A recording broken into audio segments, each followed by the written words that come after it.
Okay, so this is where we left off last video. Let's go to Font Awesome again. And we want a check mark. So this is the one I'm using. I'm pretty sure this is the one I'm using. Okay. Okay, so you want to go to color preview and put the check mark in there. Okay, let's see what that looks like. Okay, so it's pretty good.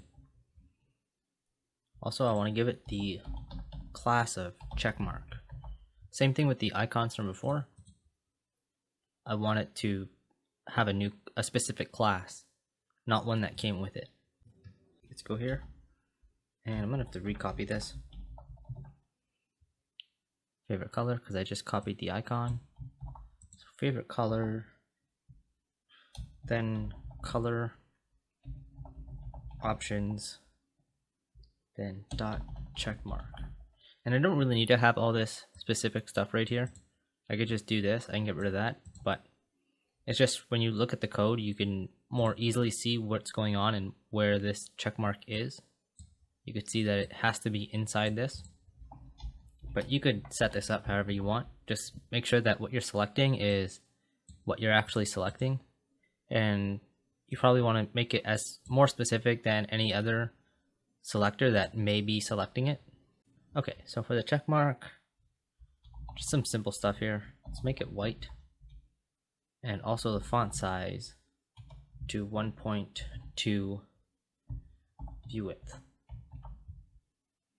That's probably it. It's probably all you want to do. And it didn't go through. Why? Did I give it the check mark?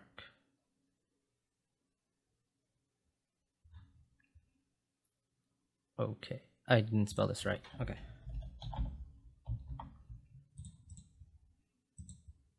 Okay, so that's looking pretty good. Okay. Now let's go back here to the preview.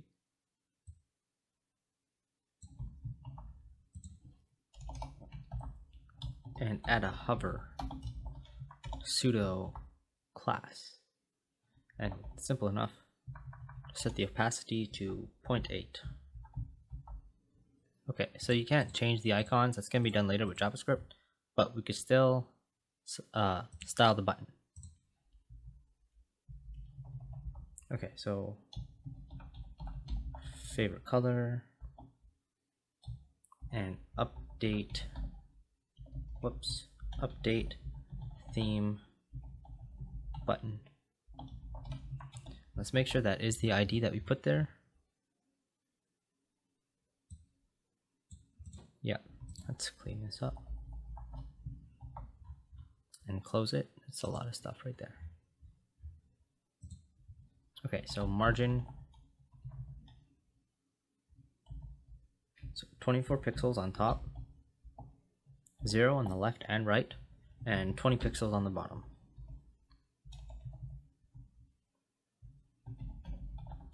Padding, 10 pixels,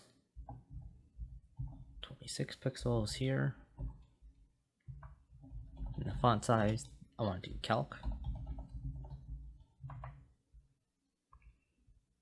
So that's 8 pixels plus 0.6 view width. Okay, font weight to be 400. And border 3 pixels solid in this, in this color right here.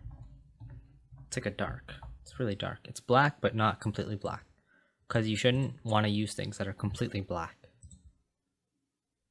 You know, a shade of black will look black to most users. When they see it, they'll be like, oh yeah, that's black.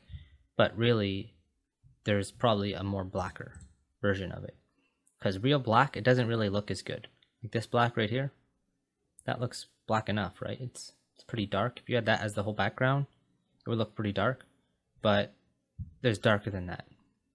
So if you were just to say, well, I'm not going to show you right now because I have nothing big enough. It's okay to have text black, but usually when you're making like a background or something, you shouldn't have it completely black. That's usually too dark and it doesn't look as good. So now let's set this button's hover state. I shouldn't have copied that space. And you just want to make the color white. And then the background color to be this color, this black. Okay, so that's pretty much it. It looks basically the same thing. So in the next video, we're gonna make this hide. Actually, we could do that right now. I'm gonna close all these styles. I'll speed this up. Okay, so let's go here to favorite color. Don't need to open it. Just put hidden. So you're not gonna be able to see it anymore. Okay, so the next video we're gonna start making this one, the notes.